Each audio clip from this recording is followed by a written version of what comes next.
But let's have a look at the market here on the up and coming, where we have a new favourite. We had Darren as the favourite this morning, but he's... Best Icon moves up 3 wide now around the turn. Taj Mahal pushed on from canter.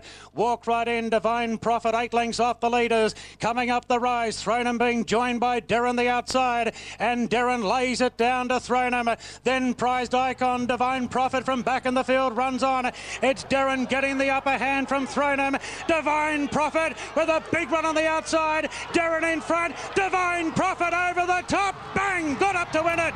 Divine Prophet, a big win. No shame for Darren, though, in second. Thronham third. Then Prized...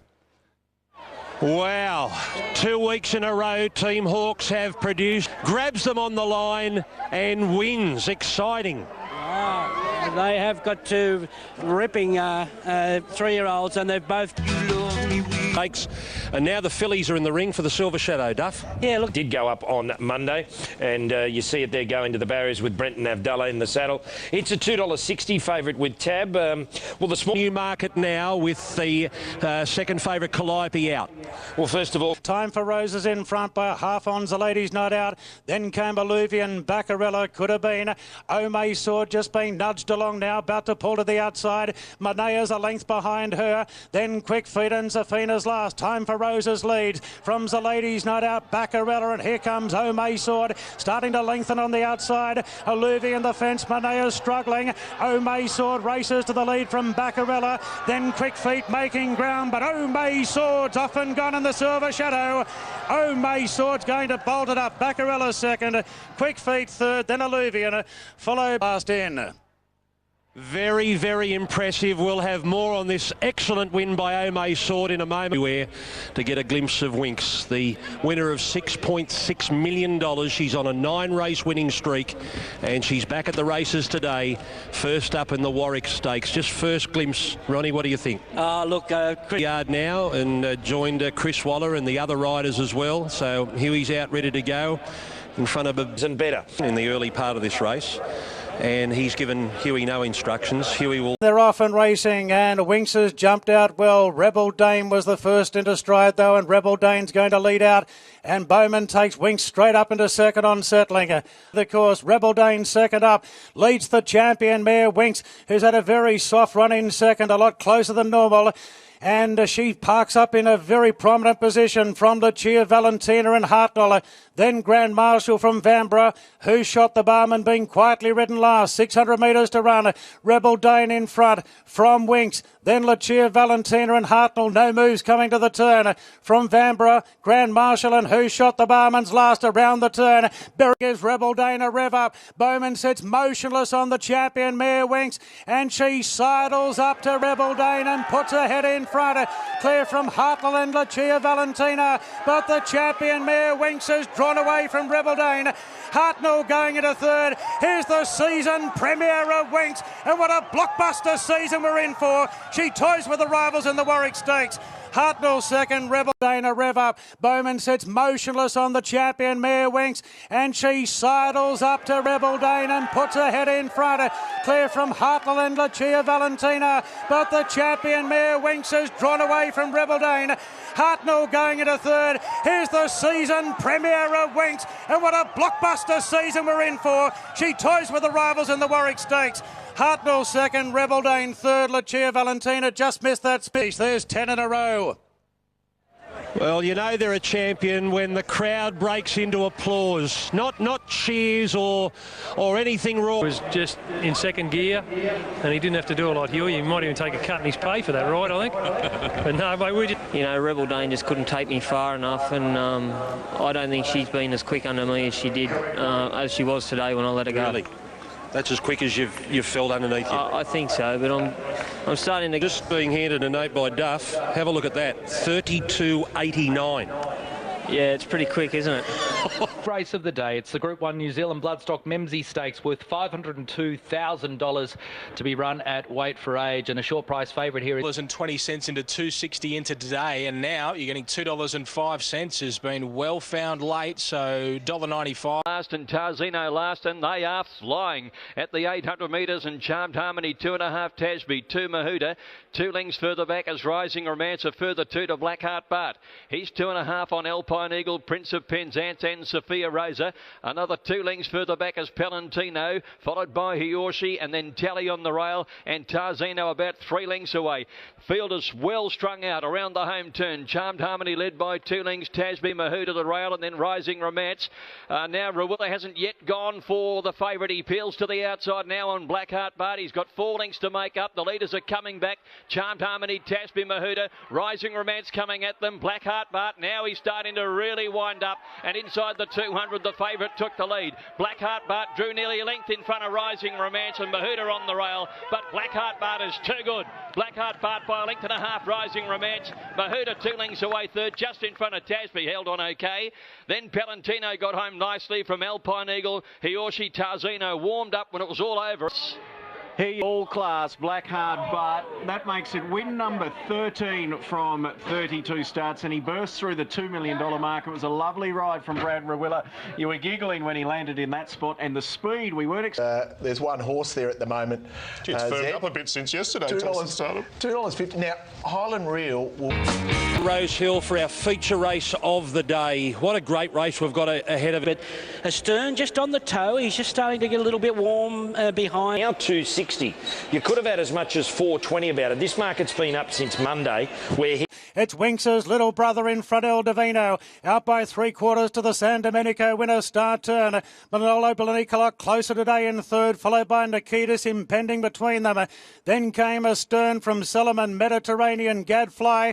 Back on the inside, Taysira, Telperian's pulling out, and Good Standing is last around the turn. El Divino is just the leader from Star Turn. It cruises up on the outside. Then Nikitas, Manolo Blanic. Astern is hunting through on the fence, and Impending's going through. Star Turn just in front, going up the inside as Astern. The race is on now, and Astern hits the lead from Star Turn. It's Astern the inside from Star Turn. Astern just in front, wins the run to the Rose. Great finish. Wanted to head to Star Turn. Impending third, followed by El Divino. Then came Taysira. Further back to Nikitas, Mediterranean, Good Standing. Once Astern got to the front, Star Turn went with him inch to inch all the way to the post, but Astern has just won it. Buoyed by the performances of our other runners, and, you know, Impending looked a little unlucky. Might have got a bit of a squeeze. Horse. Gee, I reckon this is a good group of 3-year-olds. Am I getting too excited there?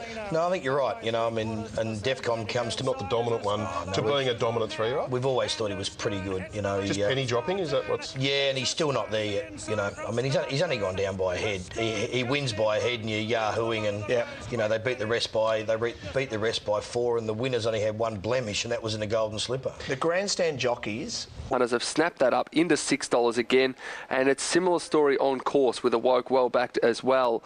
Now, Global Glamour's been popular, has actually replaced the I'm a Star as favourite.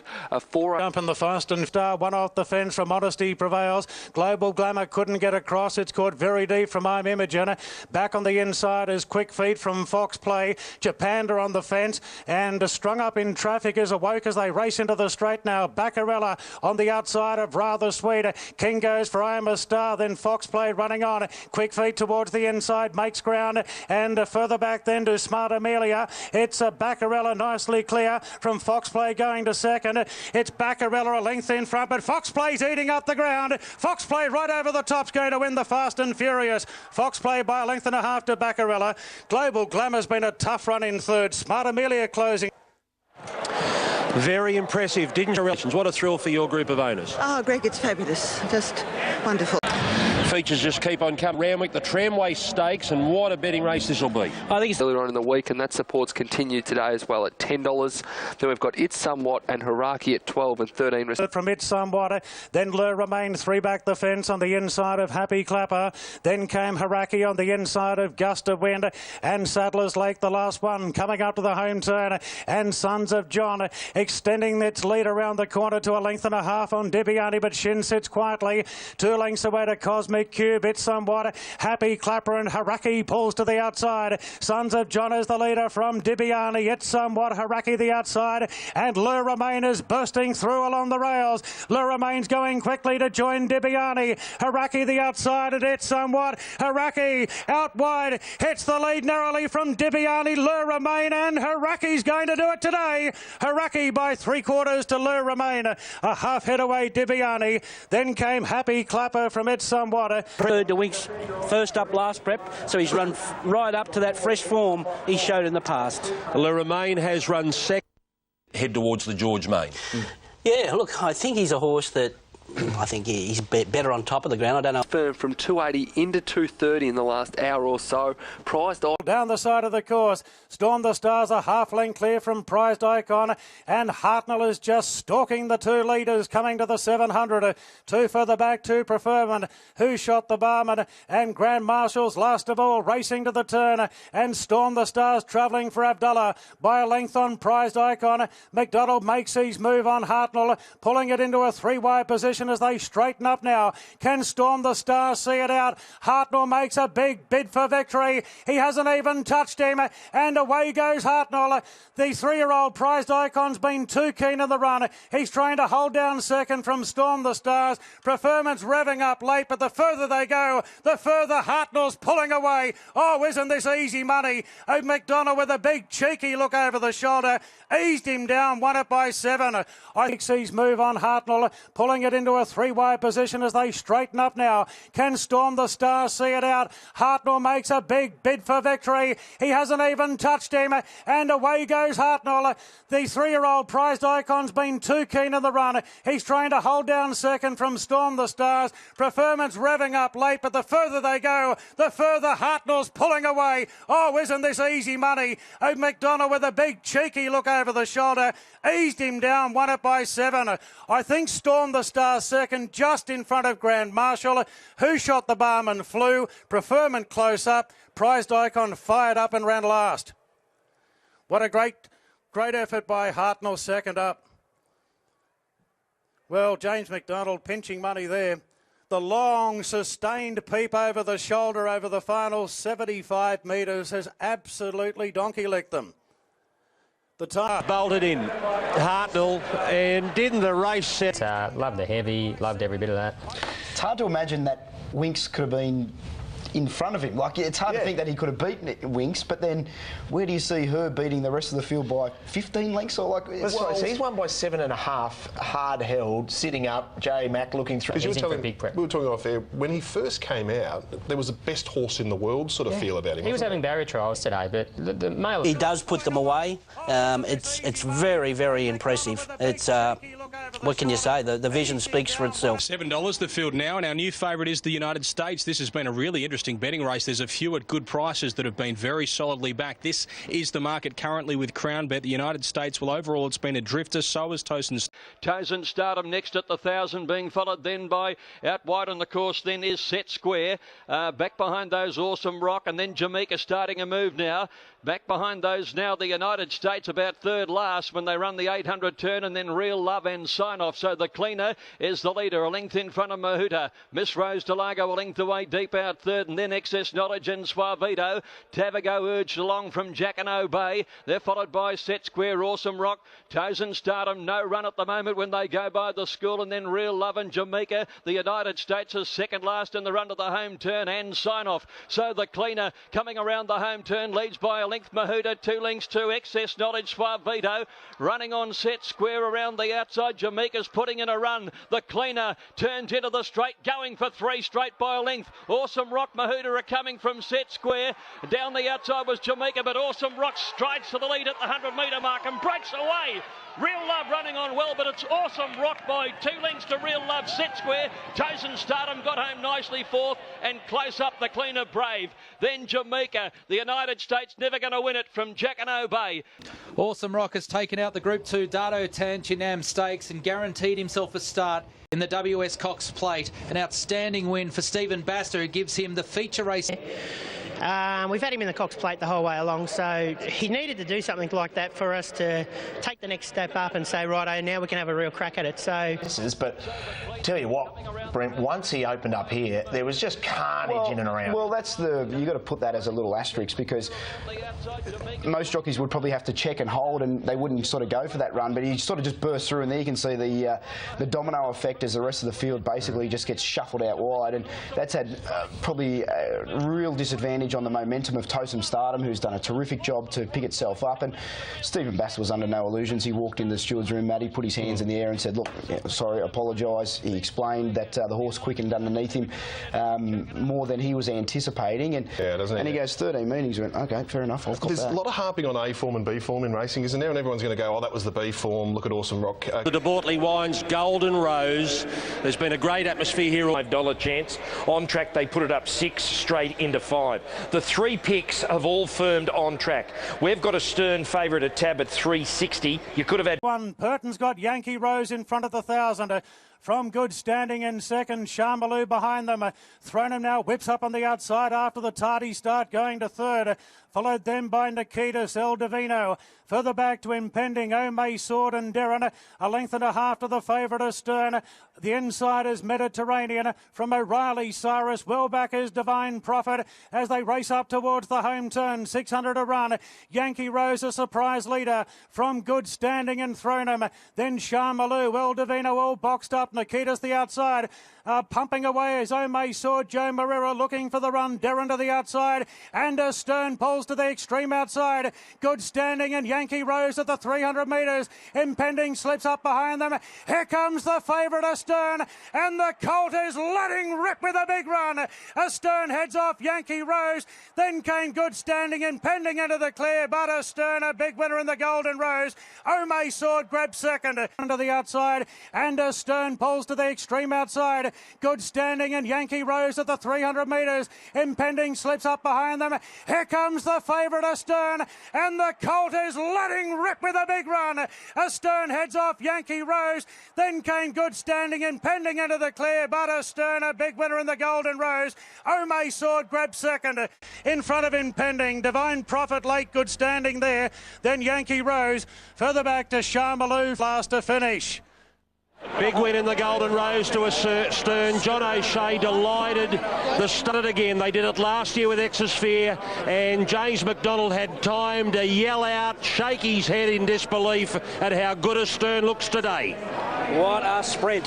What a sprint that horse has got. I didn't think they were going that hard. She's got improvement. She give a bit of a kick, but those horses with that run under their belt were too tough for her today. No matter where I was in the field, the style of the race was better for this horse, because there's not a horse in the land would sprint past over 400. Bring on Winx. Bring on Winx. Boy, that's a statement and a half. Obviously. Yeah. He was just asked if Astern's better than Exosphere. He said yes. Well, Max always felt that. It's not something that we've always made public, but it's fair to... Yeah, well, the bookies upstairs said that Astern was just avalanche of money, but that Yankee Rose was still solid, which surprised me. It surprised all. From here on in, he just charges. And look, in Ome Sword, she gets held up, and at a crucial stage, I might say as well, but how can you make an excuse when a horse wins like this? It's the old classic case of a good colt beating a good filly. Impending was good again. Look, there was terrific runs in the race. Divine Prophet, he has the best last 200 in the race, so they'll be gung-ho. Here at Flemington, the Group 1 Mackay Diva Stakes, and there is the great mare, immortalised here in... what is the price on Blackheart Bart, and has been easily the best backed. And meters to go, entirely platinum by a length now to Ayers Rock, 2 lengths to Rising Romance, a length and a half Blackheart Bart. The favourite gets a lovely run, fourth ahead of Jackanow Bay. Tarzino's in the mix today, and the white blinkers down on the inside, and and then he or she, our Ivanhoe, followed by Palantino. They race up towards the home turn now, and they were being followed back behind those Happy Trails. Alpine Eagle ahead of him. Prince of Penzance second last, and Sophia Rosa is last on the turn now.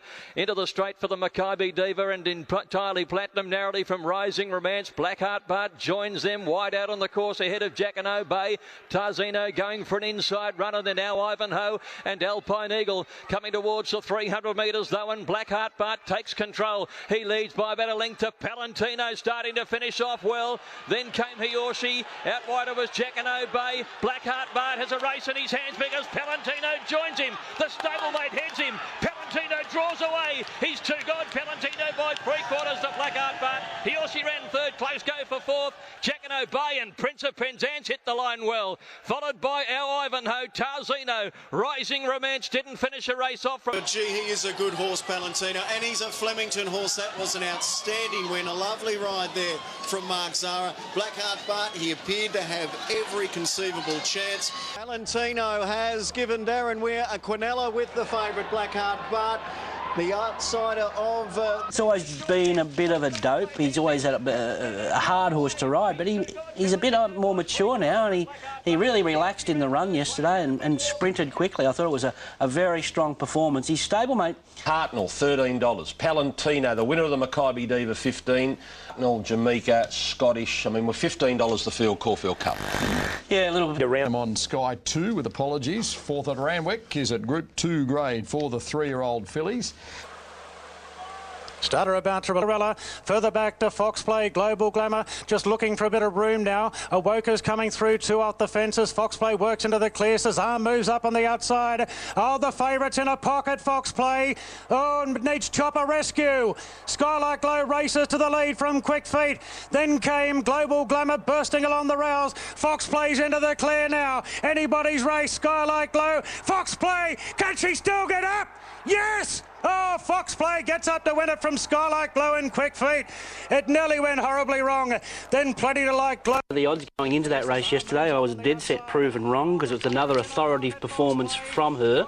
I know it's a bunch finish, but she overcomes that little bit of difficulty. She's done it on wet, she's done it on dry, she's got a terrific attitude, she's a nice filly.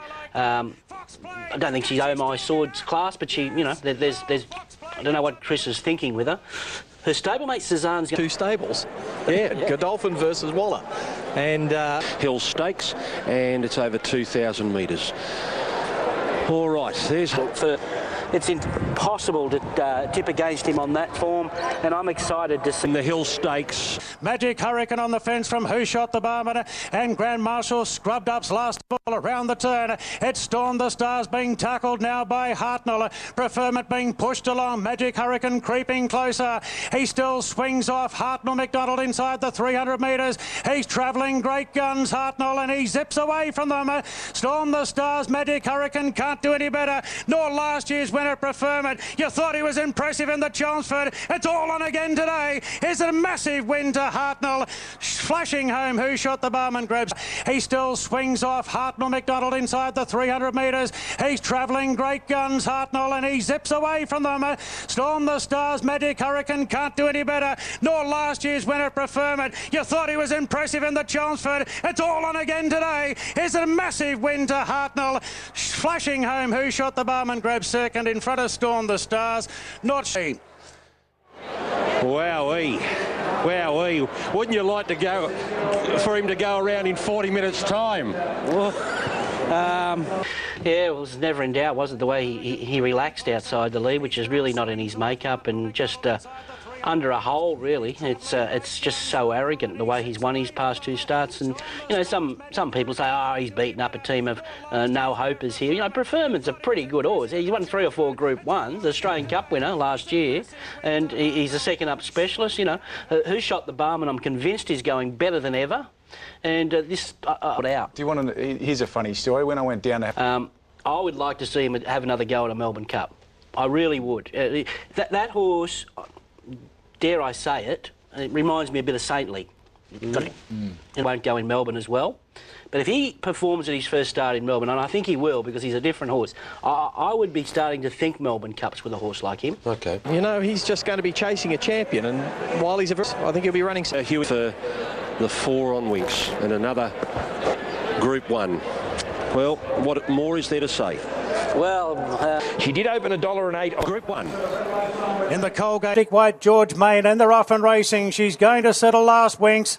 Winx is last in great esteem, first out from it somewhat. 2 lengths away to Winx. She's looking for a 7th Group 1 today. Bowman sits very quietly at the 700 metres, and Spirit Jim still back last, racing towards the turn now at its great esteem by 3/4 to it somewhat. Then Vanbrugh from Haraki. Winx is just coasting along, moving up into a 3-wide position now, inching closer, and Spirit Jim whips them in around the turn. Great esteem in front from it somewhat. Haraki, and here she comes now, Winx. In trademark style, she just sidles up to them. Bowman hasn't moved. Winx moves up to Haraki, and they're beaten off the rest. Winx puts her head in front now from Haraki, and Winx is starting to edge away. Here's her 7th Group 1 victory, 11 in a row, and she gives these a nice toweling in the Colgate Optic White Stakes. Winx, watch out, Melbourne. She's coming back for another Cox Plate. Haraki, then it's somewhat... It doesn't matter how far she wins by. What about the ease of that? 11 straight. And the Cox Plate... At Group 1 level. So, Lee, she equals what Mackay Diva was able to do and win 7 Group 1s. Mackay Diva, of course, won the Absolute Classics. She's won the Cox Plate. But what she does here, it's a bit like Black Caviar, isn't it? She travels under her own steam. I was just saying to someone yesterday, isn't it extraordinary that in the last 15 or 16 years, we've probably seen 4 of the greatest mares that ever raced on the planet here in Australia. Yeah. And the greatest horses we've seen of recent times have been mares. There's got to be, as of right now, Hartnell's the superior horse in Australia. Right now, superior to Winx at 2,000, not at 1,600. Just on what we saw at Randwick yesterday, but they're going to. On the point of the turn, she was simply sensational again. Look, she didn't blow the field away like she did at a previous start. I think this horse is flying, the second horse, Haraki. What's he going to do? Is he going to go to an Epsom? Epsom handicap, yeah. He'll be very Melbourne because they're going to enjoy her for a couple of big runs there, and obviously the Caulfield Stakes and the Cox Plate. One thing that was Winx and Hartnell, and unfortunately it doesn't look like happening, but there they are. The best 2... So he's going to sit at the top of the betting board. Jameka, open 5s, got into $4.80, now back out to $5.50. Sets.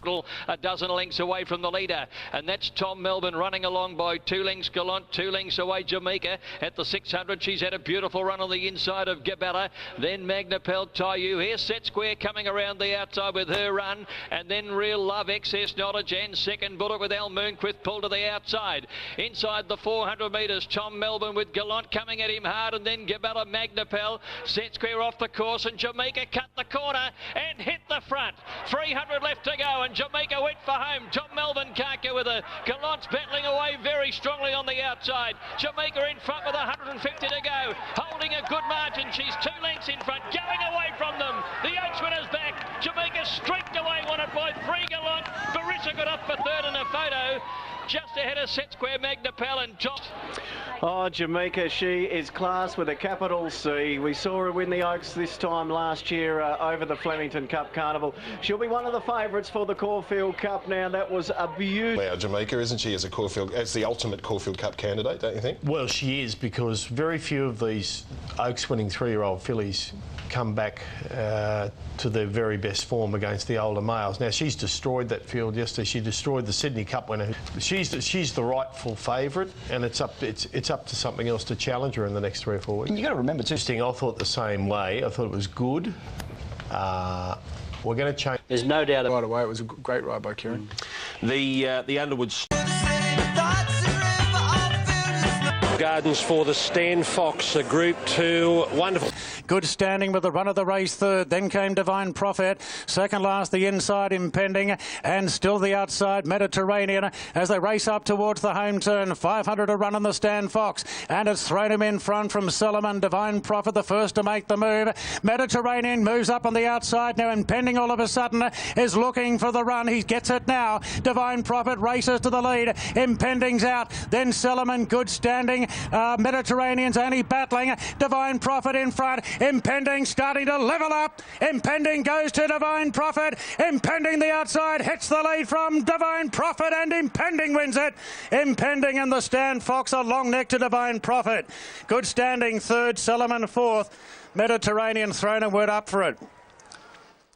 Third in the Golden Rose behind the star stablemate Astern. But today he wins the Group 2 Stan Fox Stakes. Impending for John O'Shea and James McDonald. All right. This horse, you think he's a serious Group 1 contender? Yeah, I do. I think he's a Group 1 horse for sure.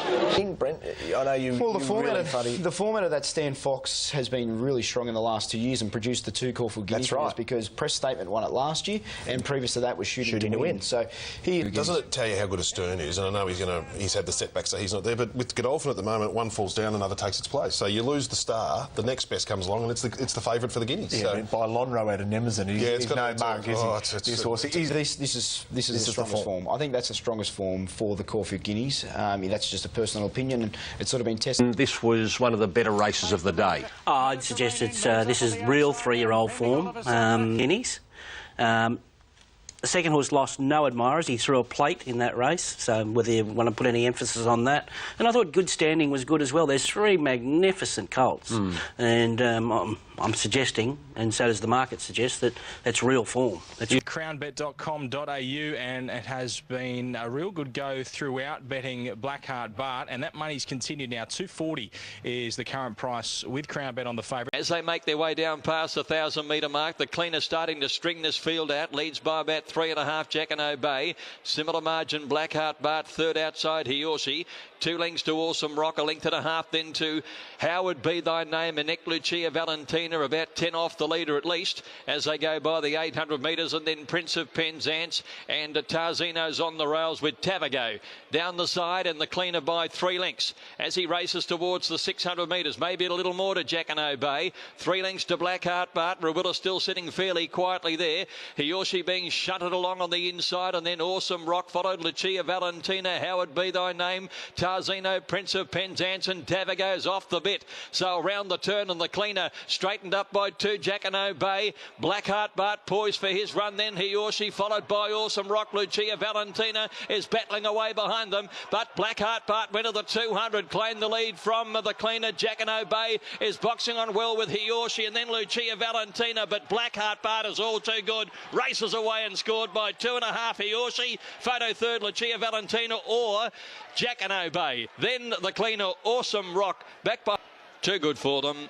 Simply too good. Number 2, Blackheart Bart, number 2, ridden by Brad Rawilla. Now, that was an outstanding win. No issues with the 1800.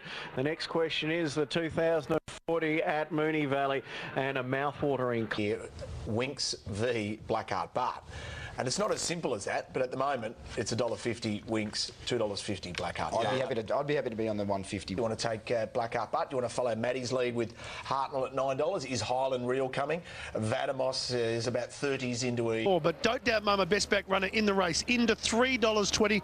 Early markets was $4.80, so a good size go this for Don't Doubt Mama. Rising Rome. 3 wide up the side around Clemency and Iggy McCool. Then Don't Doubt Mama and Baby Don't Cry is now relegated to last at the 600 metres, and Miss Rose Delago rolling along 1.5 lengths clear from Caniana. Jessie Bell, say Bolavi, asked for a run now, and here comes Rising Romance peeling to the outside to run on, and Don't Doubt Mama's got onto her back to try and work home around the turn. Miss Rose Delago from Caniana, say Bolavi, Jessie Bell waiting on the run, and Rising Romance and Don't Doubt Mama are going to be the swoopers. Miss Rose Delago tackled by Caniana. Don't Doubt Mama now starts to flash home on the outside. Miss Rose Delago, Caniana, Don't Doubt Mama mows a lot of them down, and Don't Doubt Mama got there by a nick to Caniana. A big second, Miss Rose Delago third.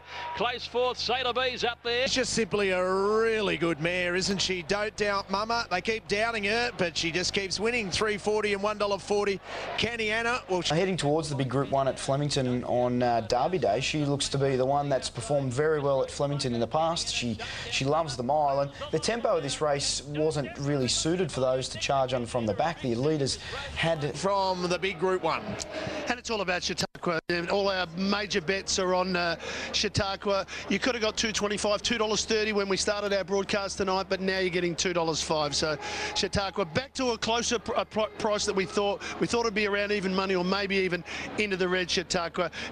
Extreme Choice still there at $4.60. Second best back runner, the Buff, and where we expected Chautauqua to be now, $1.95. So the $2.30 is just, it seems so long. They're up. Buffering flew out of the stalls and so did Wild Rain. Chautauqua straight out the back. Ball of Muscle got away quickly and so did Redzel. Buffering having a fair bit of work to do. Out wide he's just the leader, but Ball of Muscle kicks up. Redzel just keeping them all working, holding the fence. Two lengths Extreme Choice and 2 lengths away Chautauqua. As they went through the gap, Ball of Muscle by a length to Buffering, who's got over, and now Redzel, Wild Rain fourth. Heatherly fifth, held up from Lucky Hustler. Then Chloe in Paris, followed then by Extreme Choice. Chautauqua easing out about 5 wide. He's got 5 or 6 to make up. Round the turn, Ball of Muscle, Buffering, Wild Rain claimed them. Chautauqua peel right to the outside. Wild Rain in front, Heatherly's coming after it. Wild Rain and Heatherly, and now Extreme Choice is no Chautauqua. Extreme Choice, the 3-year-old flies home. Extreme Choice got up to win from either Wild Rain or Heatherly. Turn, Ball of Muscle, Buffering, Wild Rain claimed them. Chautauqua peel right to the outside. Wild Rain in front, Heatherly's coming after it. Wild Rain and Heatherly, and now Extreme Choice is no Chautauqua. Extreme Choice, the 3-year-old flies home. Extreme Choice got up to win from either Wild Rain or Heatherly, and Buffering might hold fourth. Chautauqua fifth. What happened? What happened to the great one? Back behind those, Ball of Muscle and Redzel, Chloe in Paris and Lucky Hustler. What a win by a 3-year-old, the first 3-year-old since 2005, and we've got an unbelievable colt on our hands here. Craig Newitt has been going through a real tough, off the winner. Have a look at the acceleration of Extreme Choice. We'll watch it a few times and we'll concentrate on the Buff as well. It's a great tactic to peel back with Extreme Choice too. That was the winning move. But look at the gap. Yeah. Top of the straight, there was, what, a half a length between them? Look at the gap in the end. He is a really quality 3-year-old. You know the thing that worries me about... Craig Newitt said after the race that Lincoln Rupee, Miss Andretti, he's ridden. This horse gave him that feel of speed. It was unbelievable. Well, his only defeat came in the Golden Slipper when he missed the start, and his run was still quite strong. So we're talking about a horse who's only had limited experiences on the racetrack. He's won 2 Group 1. Horse starts, and if you just a favourite, James McDonald, John O'Shea. Well, we know he's a star. He's an outstanding colt. He showed one run on a soft 7 track. We're about to find out. The start, I think, he supported... A hot favourite about to go forward. He's been an early arrival at the start, Astern. He's been there for about 6 minutes, waiting for the others to arrive. Russian Revolution has been supported to keep his unbeaten record intact. The red light's on for the running of the star, Roman Consul.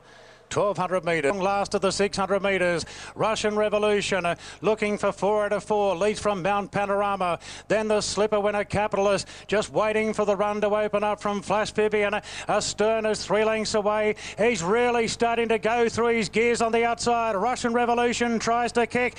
Capitalist gets his chance. Astern, though, is coming on the outside. Russian Revolution's giving a big side. Astern, he's going to have to dig in. He'll need to produce. Astern's going to Russian Revolution. Russian Revolution just in front. Clings on. Russian Revolution won the Roman Consul from Astern. Capitalist third. Then Nikitas from Flash Vivian and Mount Panorama last. Russian Revolution remains unbeaten and he leads all the way. The wind has played havoc with runners here today.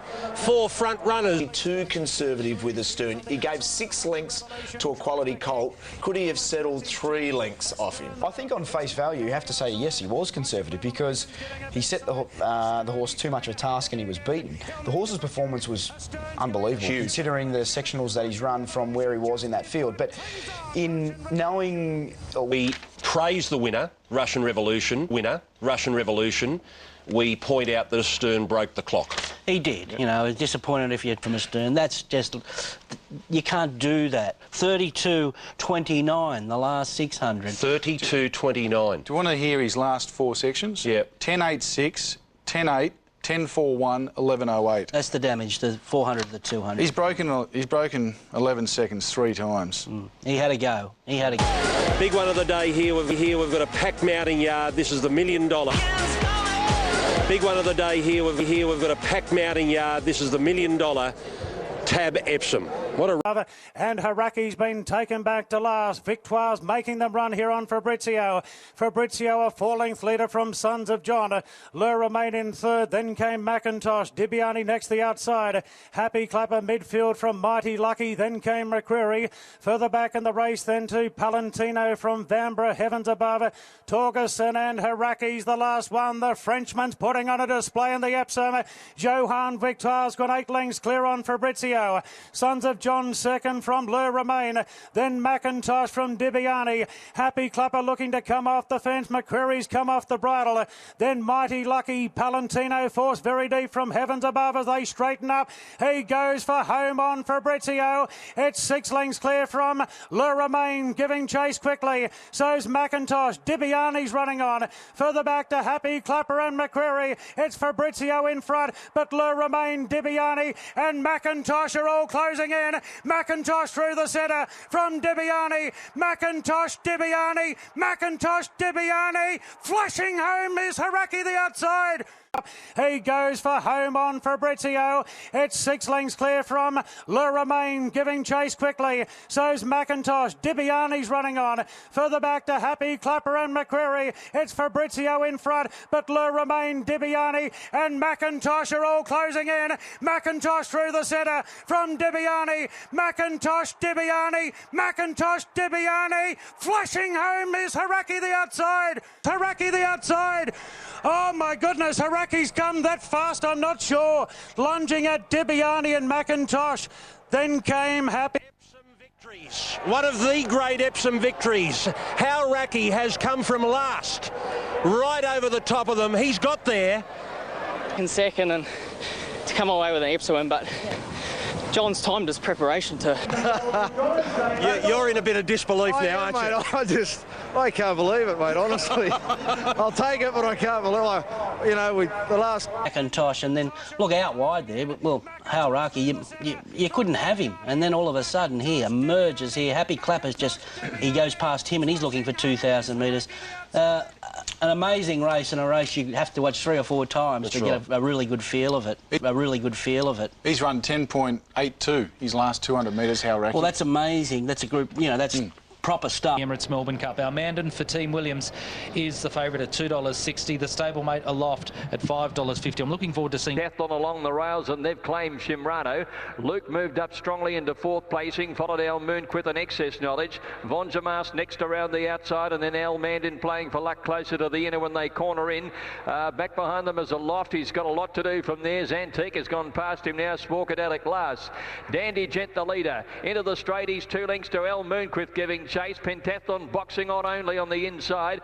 Almandin trying to move through the race on the inside, is starting to really go through his gears now, Almandin, and wider on the course, excess knowledge, but Dandy Gent tackled by Almandin at the 200. He raced to the front down on the rail. Excess knowledge running on, and Zantika from well back down the outside, but Almandin has a commanding lead in the closing stages and wins it well. Almandin by 2 lengths to Zantika. Excess knowledge a neck away third. Von Jamask will be 4th, and then Dandy Gent. Luke Penton. Well, there's no race that Lloyd Williams covets more than the Emirates Melbourne Cup, and he's got a horse guaranteed to start now with this brilliant performance by Almandin, racing away to win for Damien Oliver. 2 weeks. Obviously when we bought him was before he'd just beaten Protectionist over 2,200 metres in a Group 2 race in Germany, which was before Protectionist had won the Melbourne Cup. And of course, we've had problems since he's been here. Basically 2 years off the scene. All the lads at the farm, it's a great credit to them. He was the favourite, $3 fixed, $2.60 and $1.50 as well. Let's have a look at the market currently with crownbet.com.au, and Hartnell has been incredibly impressive. The last 2 starts winning by 6 and 8 lengths, and comes up a short price favourite here, $2.20 when the market was set. Continues to be supported. Hartnell, one of the best goes, probably the best go in fact of the day here at Flemington. Jameka is the one that has been backed to beat the favourite. $5 to $4.60 was $6. Hartnell, the Group 1 Yellow Glen Turnbull Stakes, the 69th running of the race worth 1,000 metres left to go, and out in front is Second Bullet, shows the way by a half. Tally keeps him honest. 2 lengths Sophia Rose, the third on the inside of Tarzino. 2 lengths to Hartnell running fifth, no excuses, he's had a good run. A couple behind him then came Jameka, Preferment on the rails midfield, and they're followed by Raw Impulse, our Ivanhoe, Happy Trails to Little Engine, and Set Square is now back last of all. On the run to the home turn and the Turnbull, 600 metres left to go, and the leader is Second Bullet from Tally, who's gone up and heads him now. Right behind them is Tarzino in the red colours with Sophia Rosa, and Hartnell. McDonald's peeled out, he's in clear air, he's ready to let go when they corner in. Jameka's on his back being niggled at by Hall, and then Preferment well in the straight now, and Hartnell bolted up on the outside and took his stablemate Tally. Jameka about a length and a half away, battling along strongly, and then a gap to Tarzino, but Hartnell below the 200. He leads by more than 2 lengths. He's gone away on Jameka, and then Tally and Preferment, but the real Hartnell, we're seeing him today all right at Flemington, and he's going to canter in. Hartnell, ultra impressive by 3 or 4 to Jameka. Tally's, and Hartnell, McDonald's peeled out, he's in clear air, he's ready to let go when they corner in. Jameka's on his back being niggled at by Hall, and then Preferment well in the straight now, and Hartnell bolted up on the outside and took his stablemate Tally. Jameka about a length and a half away, battling along strongly, and then a gap to Tarzino, but Hartnell below the 200. He leads by more than 2 lengths. He's gone away on Jameka, and then Tally and Preferment, but the real Hartnell, we're seeing him today all right at Flemington, and he's going to canter in. Hartnell, ultra impressive by 3 or 4 to Jameka. Tally's run third, Preferment fourth, then Happy Trails, Tarzino, to Little Engine, Set Square, last in. Wasn't that awesome? That was awesome, Greg. That was a performance of a champion, number 4 Hartnell, absolutely destroying his rivals here today. James McDonald and John O'Shea for Godolphin, a devastating winner of the Turnbull Stakes. He's proven far too good for Jameka, who's continued her good form this campaign. Fifth. The story is Hartnell first, Daylight second. An extraordinary performance, Hutchie. Oh, it was incredible.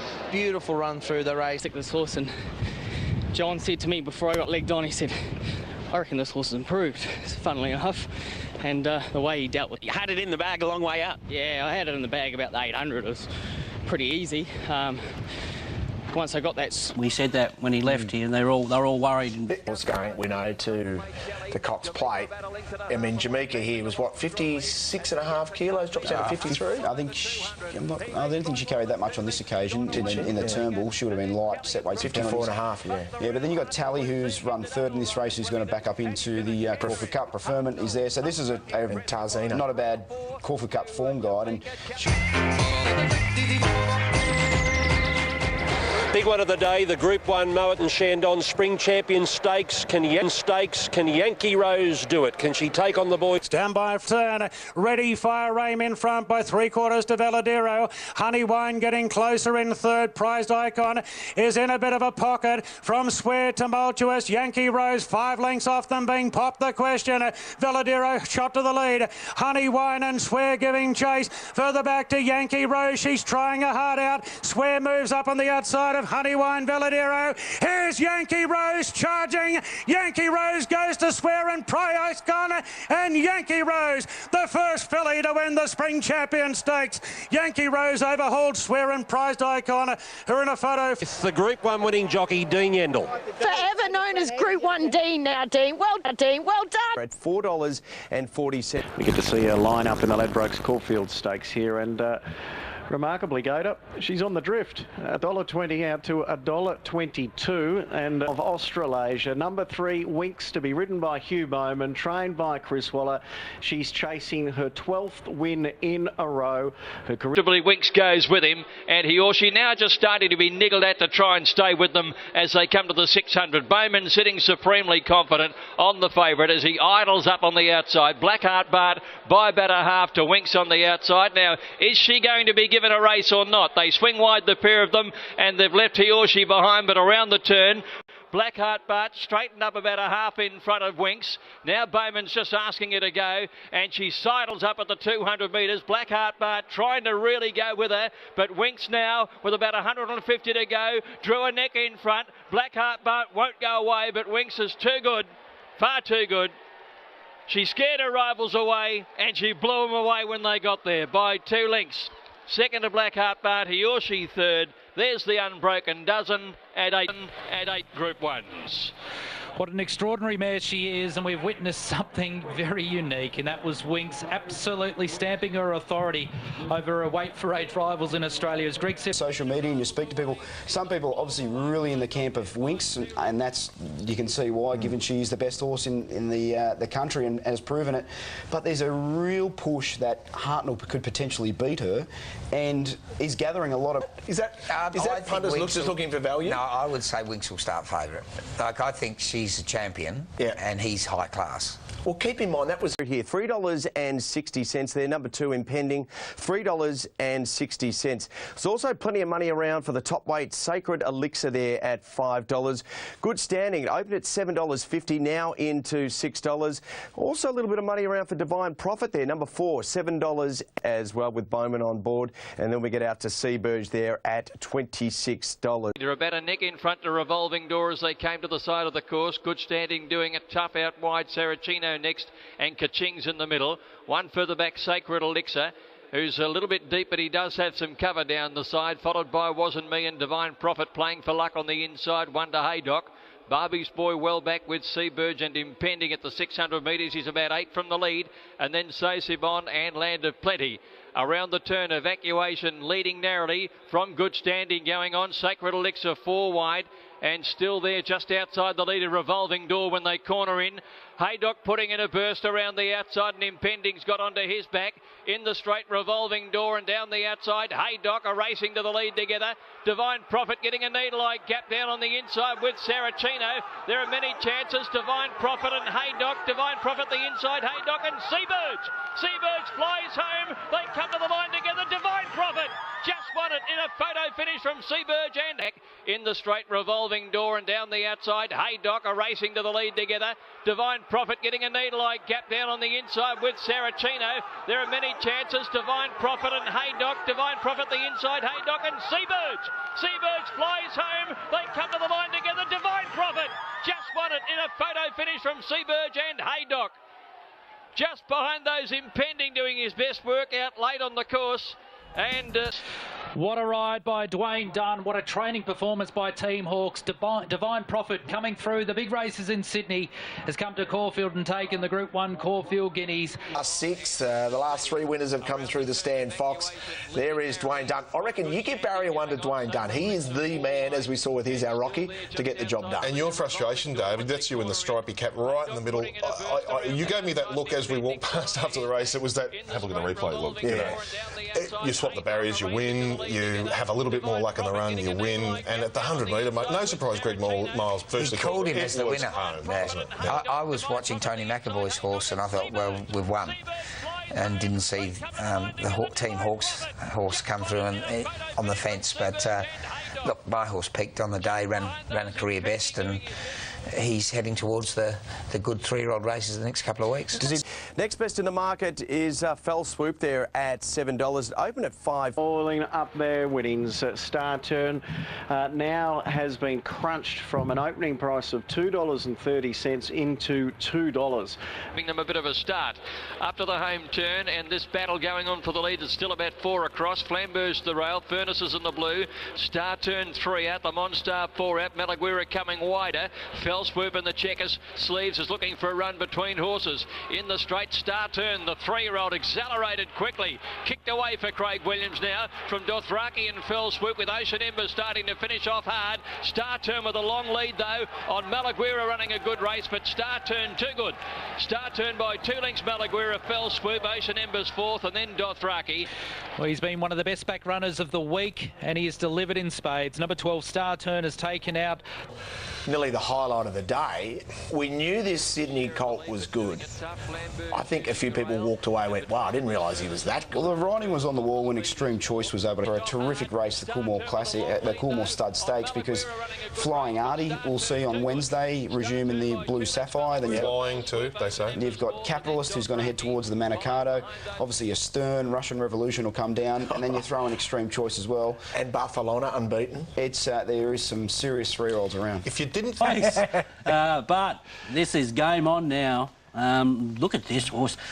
You know, he just whacks those ears back, and he runs and charges through the line. He's a beauty. Yeah. Absolute 5 nearly in that race. What do we got? What about that? Astern, Extreme Choice, Star Turn, Capitalist and Russian Revolution. Wow. I mean, it's mouth-watering. Well, Blue Sapphire Stakes Day, and the big one is not too far away. Flying Artie is the favourite, getting out to $2 now, which is looking to be a pretty good price. The Manolo Blahnik followed by Ratcliffe and hot on beat at the end. So Del Radian, the leader, moving to second, only 3/4 away is the favourite Flying Artie, and they're a length and a half here on Ken's Dream. Off the bit coming around the turn. Then Call Me Tess, Merriest and Darren pull to the outside. Del Radian, the leader. Flying Artie within striking range now, and they're 3 lengths on. Darren running on, and Ken's Dream coming back. Flying Artie moved up on the outside now. 150 to go. He's racing a little erratically. Del Radian's trying to come back. Flying Artie, Oliver's had to pull the whip. He pulls all stops out. Flying Artie, and he's too strong. Drew away.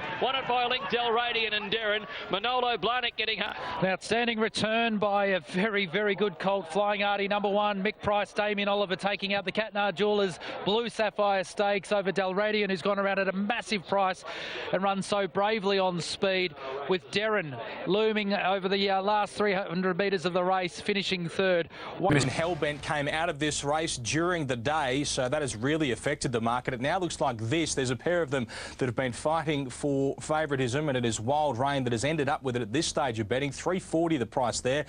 Our boy Malachi $3.60. And back towards the end of the field is Rudiger, and on the outside is our boy Malachi. 8 from the leader. That's Sunday Escape. Coming around the home turn. Fartanar sitting second, a length and a half away is Take Pride. In behind them, Lankan Rupee waiting on a run, and Wild Rain hard ridden by Basta. In the straight now and moving up Fartanar. Lankan Rupee. The gap's not quite big enough for him there. Fartanar, Lankan Rupee can't get through now. The gap's open. Is it good enough? Here's our boy Malachi starting to fly home though. He swamps them on the outside. Our boy Malachi got to the lead, and our boy Malachi from last beat Fartanar and Lankan Rupee. Close go for fourth. Aruhu's up there with Wild Rain, who was flat a long way from home, and then he is a freak, our boy Malachi. The Rockhampton Rocket, he increases his his winning strike rate to 26 starts, 19 wins. He's now won in Melbourne. That was before knocking up. So maybe that is another string to his bow. And he was lethal. He actually embarrassed those horses late. He embarrassed them. For a number of weeks since her impressive win here in the Naturalism, and then she followed that up with a super run in the Turnbull Stakes behind Hartnell. $4.20, so she is easing from $3.50. But I'm sticking with Jameka. She paraded excellently. She's got a beautiful, extravagant hand. Newt a little slow. And out wide, here's Tally away very quickly. Go Dreaming jump fast down towards the inside, but Tally scoots over from the outside stall, crossed and led at the post by 2 lengths. Preferment went up with him out wide on the course. Go Dreaming pulling right behind the leader, and Jamaica's on the speed with Real Love around the outside of her as they race out of the straight. Just behind these on the outside. Another change in the lead, and Scottish has run to the front, 1,000 metres to go. So Karen McAvoy has Scottish in front, 2 lengths. From Real Love, 2 lengths away, Preferment. Outside of Tally now pulling. Next is Jamaica just wanting to get her head up, and Sir Isaac Newton, who's been pulling, is allowed to go around the outside by Colm O'Donoghue. They're followed then by Articus trying to track him home. Behind those horses, Exospheric picking up some ground around the outside of Sir John Hawkwood. Go Dreaming is dropping out, and then Al Moonquith followed by our Ivanhoe. And back behind them, Sacred Master. So they run to the home turn in the cup now. Scottish in front, Sir Isaac Newton straight up to second, and Jamaica right around the outside of these two is starting to run on well now. Here's the favourite.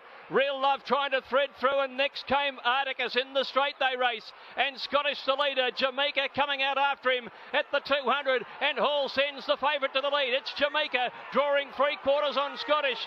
Running on his Exospheric from the back, but it's Jamaica clear with 100 metres to go. She's going to romp it, and she's coming away. The favourite all too good for Nicole, and Jamaica won by 3 to Scottish. Exospheric ran third. Right up to second, and Jamaica right around the outside of these two is starting to run on well now. Here's the favourite. Real Love trying to thread through, and next came Articus. Marcus. In the straight they race, and Scottish the leader. Jameka coming out after him at the 200, and Hall sends the favourite to the lead. It's Jameka drawing 3/4 on Scottish, running on his Exospheric from the back, but it's Jameka clear with 100 metres to go. She's going to romp it, and she's coming away. The favourite all too good for Nicole, and Jameka won by 3 to Scottish. Exospheric ran third. Almandin got home for fourth, and then Real Love, our Ivanhoe, followed by the Little Engine and Vonja Mask. Back by Shane Pemberley, Sacred Master, one of the last home in the Caulfield Cup. The favourite has dominated. She has indeed. She looked at weight certainty, and that's how it has turned out. And what a beautiful ride from Nick Hall. Gives him... Who has broken all sorts of records. She becomes the first filly or mare in history to win a VRC. Victoria Oaks as a 3-year-old can come back and take a Caulfield Cup the following season. She also becomes... She won a 2-year-old race taking on the boys. You know, we took on the boys in the Derby in the autumn. She's always shown that, you know, that's not a real issue for her. Minute performance. Great call from Greg Miles to pick up the exact moment where Jameka was a good thing around the home turn when he just saw how well she was travelling. Just even looking ahead, Craig, now, when you look at a mare win a race, a Caulfield Cup that impressively, it's still going to be lightly weighted in the Melbourne Cup. Forgetting all the other factors about whether she can truly stay, does that look like a horse that could win a Melbourne Cup to you? Absolutely, she's gonna. She looks like she'll be favourite to do the double. I guess the only horse she'll beat everything that she raced against, regardless of the penalty on the Caulfield Cup. Hartnell is the favourite to do the double, do the Cox Plate straight into the Melbourne Cup. Jameka at $6, and then we get out to horses that are already there, and it's Team Williams, Almandin, Bondi Beach. It's like Arctic Scent and Ethereal come out of Queensland and do it, but no VRC Oaks winner. Well, what do you make of that? Might and Power won by 7.5. That's probably the easiest win since him. Yeah, it was a dominant display, wasn't it? It was a lovely ride. The 20 race from long shots, Almundquist and Venga Mask, I've never heard of. I think that franks that Bart Cummings form what we thought was a weak race. So the Almandin's win looks a little bit better to my eye after assessing that race, because they... For the Moonee Valley Cup, 15 minutes before they jump here, let's have a look at the market with Galante well and truly on top of it, has been well back. It's the clear market leader here. Who Shot the Barman's getting some support. 5 to trainer Lee Friedman joins Mick. Valley joins me. 2 lengths to Grand Marshal, another 2 lengths Pentathlon, and 2 lengths Nickeldad is the Bandit. 900 left to go, and more pours the pressure on now on Authoritarian, trying to go with Gallant, who clicks up to again go a neck in front of him. Then White Dollar Sign, second wave. Now he's pulled out now on Who Shot the Barman round the outside, Bowman, and he's starting to get out into the good ground and run on strongly. Excess Knowledge got his back as they sweep up the side now. It's Gallant near the inside, joined by second wave and Who Shot the Barman. A battle length away, Excess Knowledge putting himself in with a show.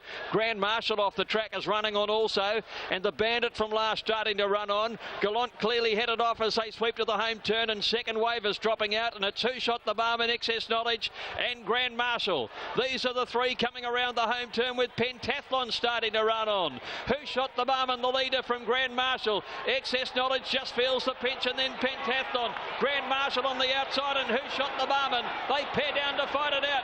Grand Marshal for Ben Mellon. He's got the upper hand, Grand Marshal, and at his Moonee Valley debut he wins the Cup.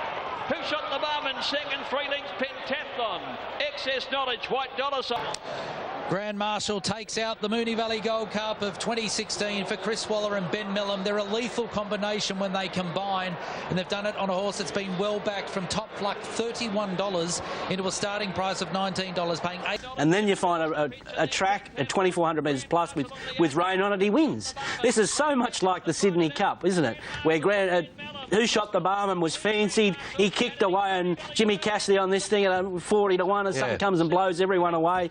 Exactly the same thing between Winx and Hartnell. Let me know your thoughts. Australian sport, the Cox Plate is not too far away, and Winx, well, she hasn't been the best go of the day. She's been the best backed horse in the history of Crown Bet. They are absolutely piling into Winx, and she is now $1.75 favourite in the Cox Plate with Hartnell. No match for her at that short trip, but his next 3 wins, nothing short of phenomenal. The aggregate margin is near 17 lengths. He's running freakish times under what last time, thrashing the Caulfield Cup winner. A legitimate threat to the Queen. Swaller She's simply awesome as she chases her 13th consecutive victory. What a freak, and look, absolutely brilliant. Her all 3 wins this prep.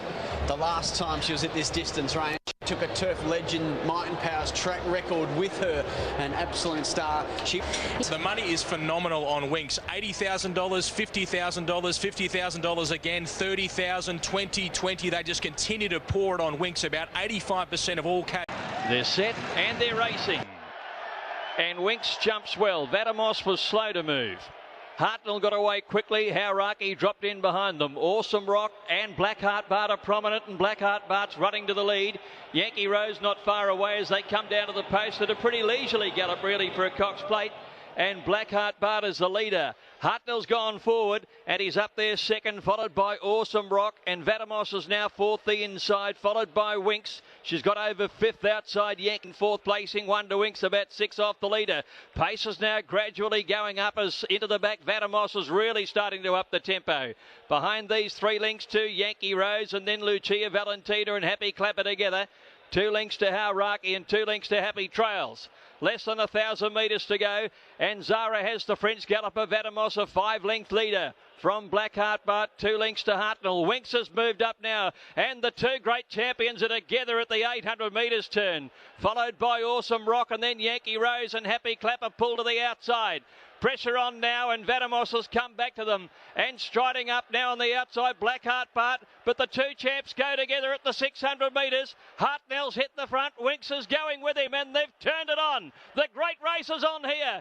It's Hartnell the leader, Winx striding up to join him from Blackheart Bart, Awesome Rock, the rest headed by Vadamos and Yankee Rose, but Winx has raced away around the home turn. She's put 2, 3 lengths on Hartnell. Awesome Rock, Vadamos battling away, and then came Yankee Rose, but it's all Winx in the straight. 4, 5 lengths in front of Hartnell. A good battle going on for the miners, but this is a blitz. It's a Winx blitz. 2 in a row, and she joins the all-time greats of the turf. Winx has won it by 6 lengths to Hartnell, Yankee Rose third.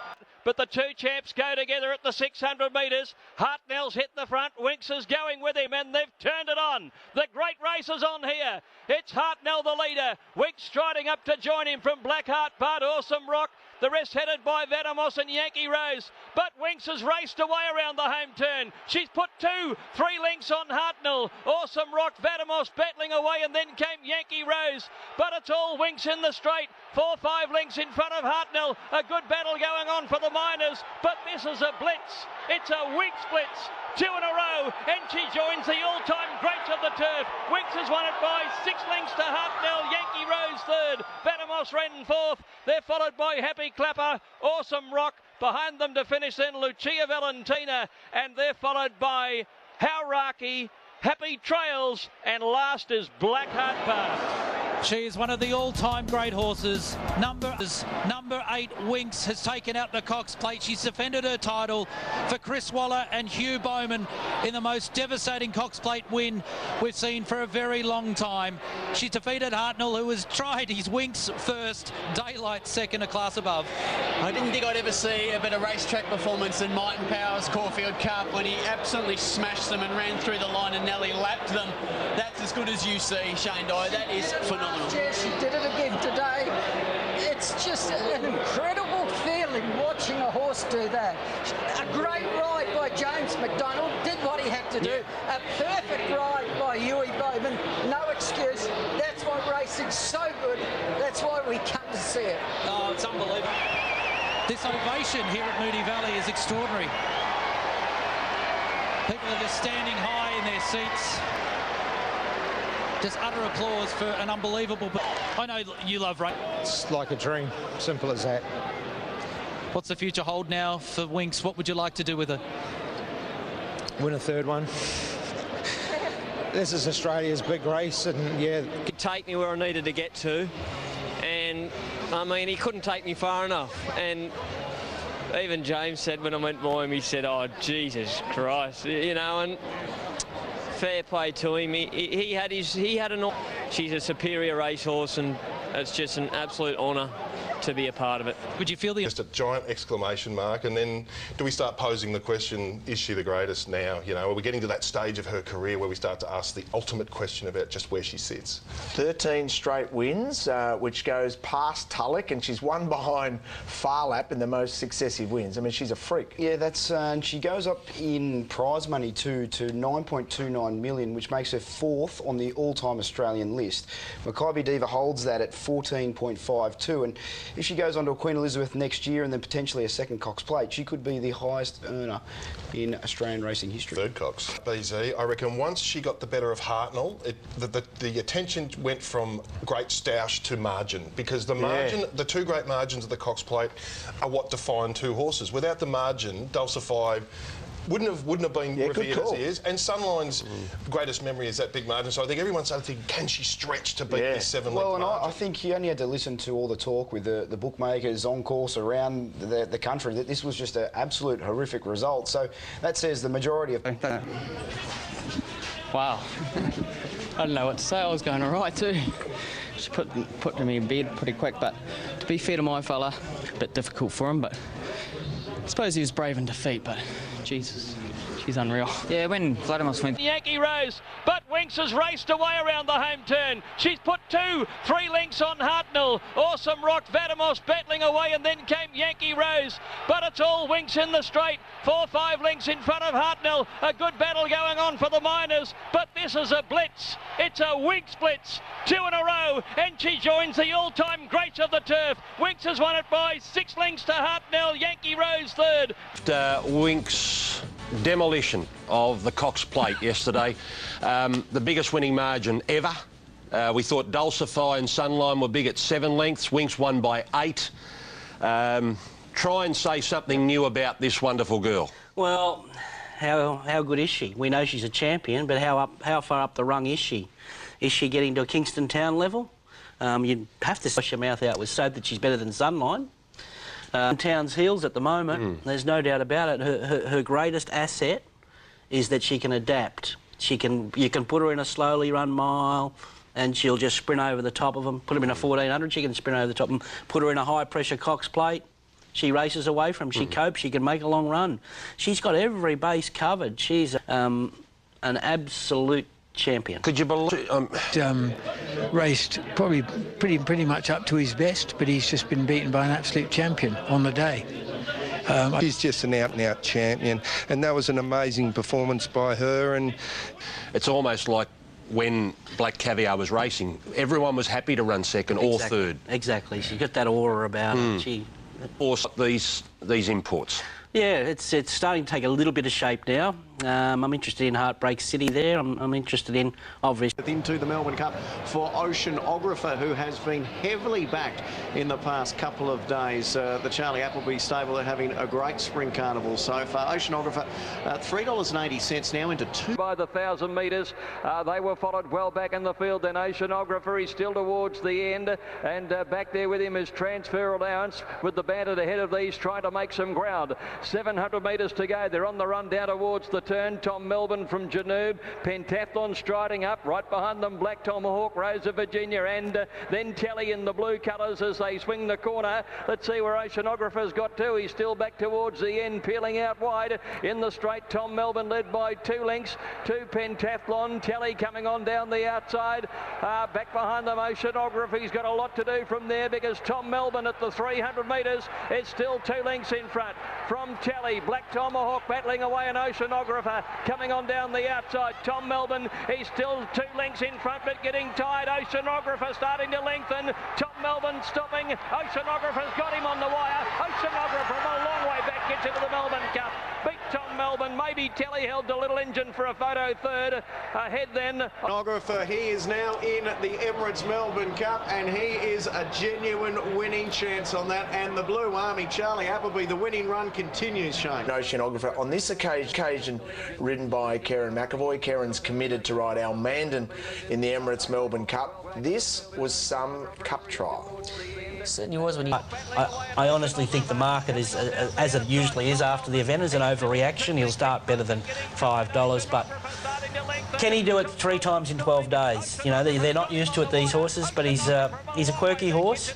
if he does it, they might change. His favourite has been overtaken by Astern into $2.60 from $3.60, and Extreme Choice has drifted out now into $3.20. So they've swapped their order here. Astern's going to... Is the Coolmore. It's a bit like a heavyweight bout with the star 3-year-olds taking... Quickly, Russian Revolution coming grandstand side. He might end up solo there. No, Jameka's going to get his slipstream. So Astern drops in behind Russian Revolution, and they're the only two grandstand. Star Turn led Saracino close to the middle of the course. Extreme Choice getting some cover from these, and they're followed behind those in the field then by Darren and Manolo Blahnik back towards the end, and at the end of the field is Flying Artie. So they're heading down towards the 600 metre mark now. Still split divisions with Russian Revolution giving the cart up to Astern, right over on the outside, up the middle of the course. Star Turn from Saracino. Extreme Choice peels over the heels now of Star Turn, and Knew It said go. And out on this side, Darren is coming with a run as well. 300 metres left to go. Star Turn up the middle of the track,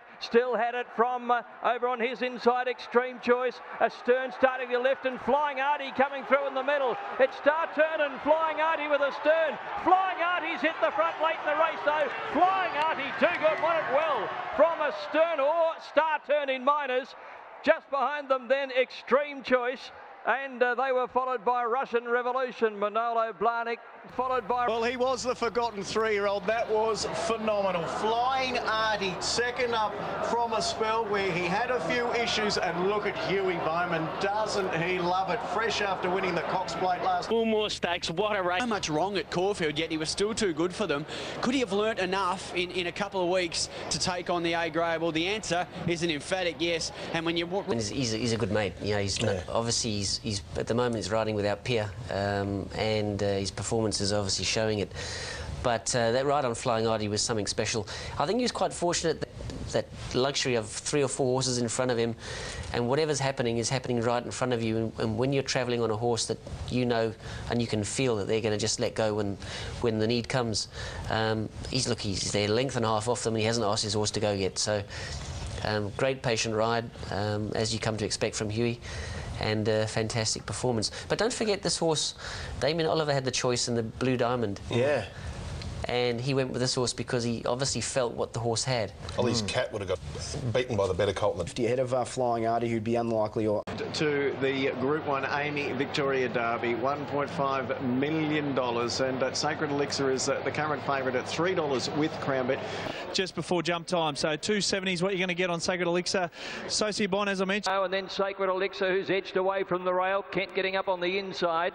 Followed all out of Love and Prized Icon. Beach Life, Silvera Sosabon. 1.5 of the 800 to Inference and Rocketeer. Winebush towards the end, and High Lad last. Up towards the turn in the Derby, and Morvada's going to straighten up with a slender lead, but the runs have come early. Swear's gone up, and so too Hollywood Mo, and Sacred Elixir's joined the leaders with Captain Duffy boxing on down on the inside. Around the bend, they don't want to go too early. Swear, Sacred Elixir have gone up, both of them under a hold. They've hit the lead together from Hollywood Mo.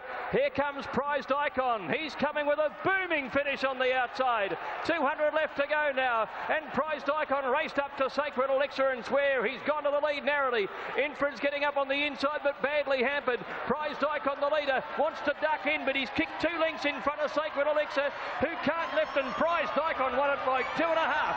A great Cummings moment, beating Sacred Elixir. Inference might have got through to third. Sosabona's there with Swear, and then... This is an historic moment at Flemington. The Cummings name is synonymous with this racetrack, and James Cummings has etched his name into the history books. He becomes the 4th generation Cummings to win the Victoria Derby. The thing I can reflect on is how beautiful Glenn had this horse travelling, particularly in the early stage. Since he won the Group 1, his whole career. This is 13 starts now for 10 placings. His second Group 1. McIntosh, who comes through the Epsom form, and McIntosh has been backed into favouritism from $9 into $6. The United States has drifted from $4.40. out to $6.50. Voodoo Lads in the... Burgess fifth, and then Good Project, Le Romain, followed by Bonorum, caught a little wide. Hopgarden, middle of the field on the rails, followed by McCreary, and then came He's Our Rocky. Voodoo Lad about 4 wide down the side, a length and a half to Palantino, a long way back. Humidor's on his inside, Tavachi towards the end, and the United States would be second last and 3 deep up towards the turn. Great Esteem, the leader from Thunder Fantasy, about a length in front, followed by McIntosh. Stratum Star down on the rail, right around the outside came Bonorum putting in his run. He's off the course. Voodoo Lad is tracking him home. Le Romain is coming with those horses into the straight now. Thunder Fantasy after Great Esteem. McIntosh running on. Le Romain has joined them, and wider Bonorum. Hopgarden threading through. Seabirds not quite a run. Voodoo Lad was wider out on the course. It's McIntosh getting up on the inside, and Le Romain, the 2 Epsom horses. They're a length and a half clear from Tavachi, finishing well. Le Romain got the neck in front of McIntosh. Le Romain drew a length in front now from McIntosh and Tavachi.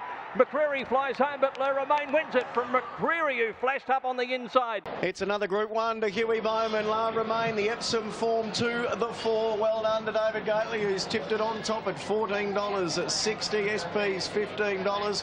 And well done to Chris Lees. A couple of hard luck stories in that race, but he puts himself in the race, Shane. Getting down with Le Romain, who, Brent, comes through a really good race, the Epsom. Yeah, well, he was chasing that hot speed that was set up by Fabrizio in the Epsom and was probably left a sitting shot, but the horse that was a little bit unlucky here was back on the inside in the colours that are worn by Winx. McCreary, you can see Craig Newitt just looking to sort of weave his way back through the fence, and the finishing post just came a little bit too soon for him. But Le Romain was a Randwick Guineas winner and a bit of a surprise Randwick Guineas winner, and then when he beat Press Statement in the autumn, and probably hasn't gained the recognition he deserves, but that's his second Group 1 win. This year, Melbourne Cup. All right, Hartnell is your favourite at $5, out from $4.60. Oceanographer, as I said, firmed up to $5 yesterday after that win, but just out to $6.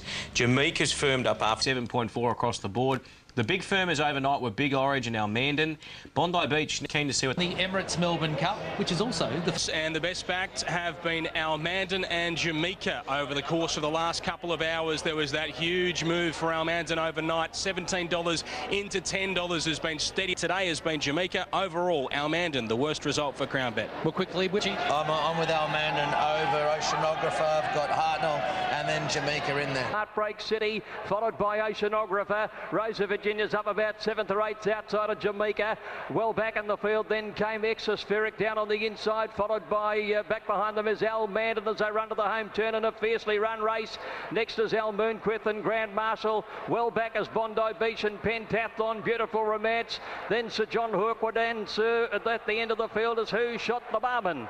Coming around the turn of the Melbourne Cup now, and it's a secret number leading narrowly from Excess Knowledge. Wicklow Brave is under pressure when they turn in. It's been a relentless run, Cup. Who's going to be the last man standing? Hartnell and Jameka peel to the outside. Here comes Heartbreak City letting down with a beautiful run too. Up the middle of the course, and Almandin joins in. Heartbreak City and Almandin race up to Hartnell. They look the free from El Moonquith. It's Heartbreak City. Almandin on the outside. They've paired down to fight it out. Heartbreak City the inside and Almandin on the outside. Almandin and Heartbreak City. What a finish to the Melbourne Cup. Almandin putting his nose in front of Heartbreak City. They hit the line. Almandin won it by a very narrow margin from Heartbreak City. 5 lengths away was Hartnell third. Kiwi next over, followed by Who Shot the Barman. Beautiful Romances made ground.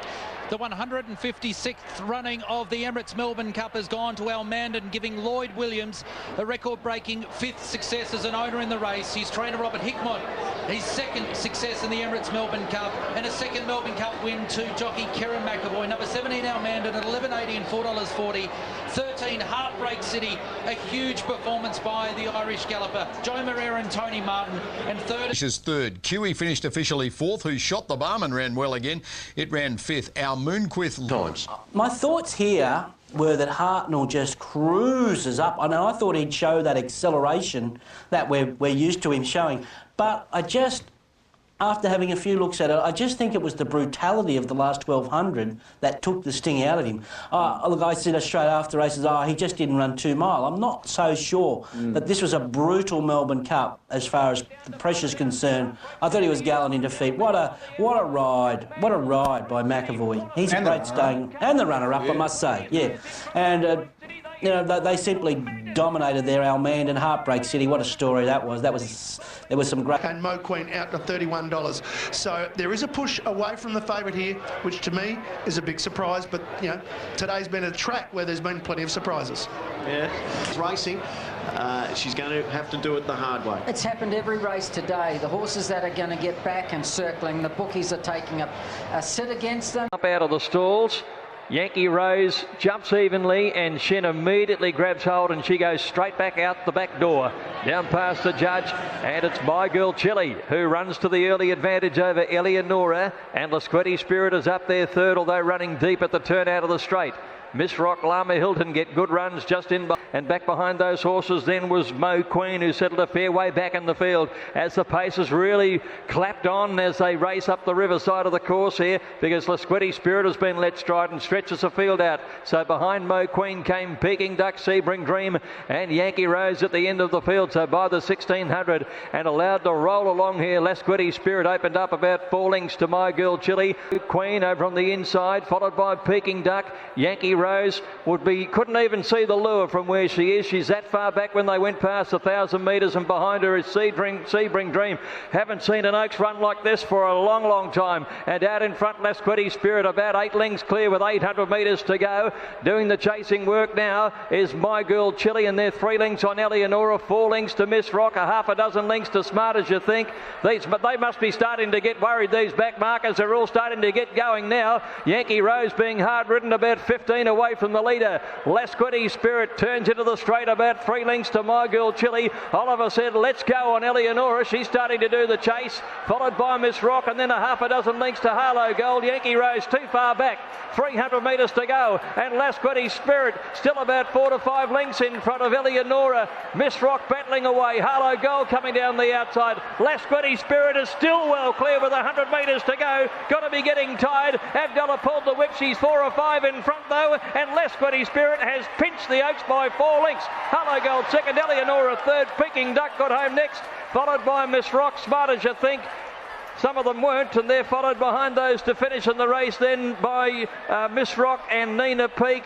They were followed then by Penthouse Kitten and Mo Queen and Lama Hilton and Sebring Dream back towards the end with Belisara Astra. Well, that is one of the most remarkable Oaks you will ever see. Brenton Avdulla has stolen it. It was a dashing display, daring tactics. He was a mile out in front, and Lasquetti Spirit has just outstayed them. Sensational ride. Now, that's what happens when you get a track that is off and you get... Harlow Gold has been huge, making up big ground, but have a look at the margin. She's won by 4 lengths, easy. Another 2 lengths back to Eleonora, and no anywhere to be seen. Brenton Avdulla, no wonder you're standing up in the irons. That is one of the great Group 1 rides. Terrific. It was spectacular. It was a fantastic ride. The crowd were on their feet because he did it. He was so bold. He had a game plan. It takes a gutsy move to set the tempo like that in a Group 1 contest, like in a classic race like the Oaks. Nothing to lose. We had nothing to lose. We're at 150, 200 to 1. We're like a 500 to 1 about it. We could afford to take a gamble and ride her a bit silly, and if it come off, we're geniuses, you know. If not, who cares? No one's going to worry about us. We're 500 to 1, as I said. I was speaking to a given. Yes, it's a given. It will go around the world division of this race. It will. The bolter, the absolute... A lot about it. This is going to be replayed over and over again. I reckon it takes a bit of skill to do this, doesn't it? Outstanding. He is just... going through his mind here, I have dead set pulled your pants down. I deserve to take a bow. I'll take 2. Well... It couldn't have been pre-organised. It's just something that's hit him straight away. Yeah.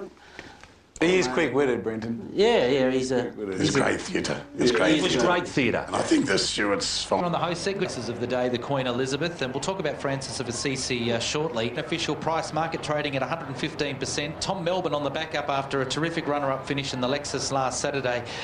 He's been supported. $2 for the course, about 900 left to go.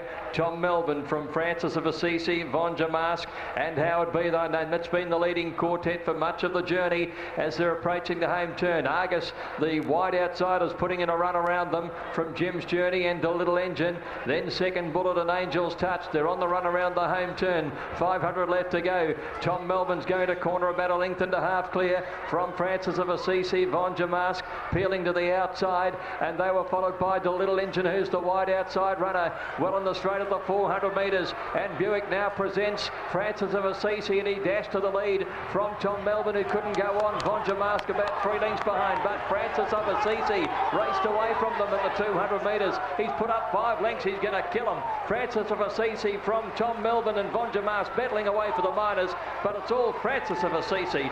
He has romped it in by about 8 lengths on the post of Von Jamask, Tom Melbourne. Francis of Assisi, and he dashed to the lead from Tom Melbourne, who couldn't go on. Von Jamask about 3 lengths behind, but Francis of Assisi raced away from them at the 200 metres. He's put up 5 lengths. He's going to kill him. Francis of Assisi from Tom Melbourne and Von Jamask battling away for the minors, but it's all Francis of Assisi.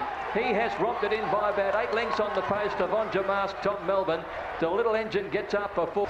Another big race success here at Flemington for Godolphin. In fact, in this race, 3 times they've won it, twice with Saeed bin Sarur and now for the first time with Charlie Appleby, as Francis of Assisi proves far too good. What a ride there by William Buick. Numbers 1, 7, 2 and 5, Gator, that was a procession.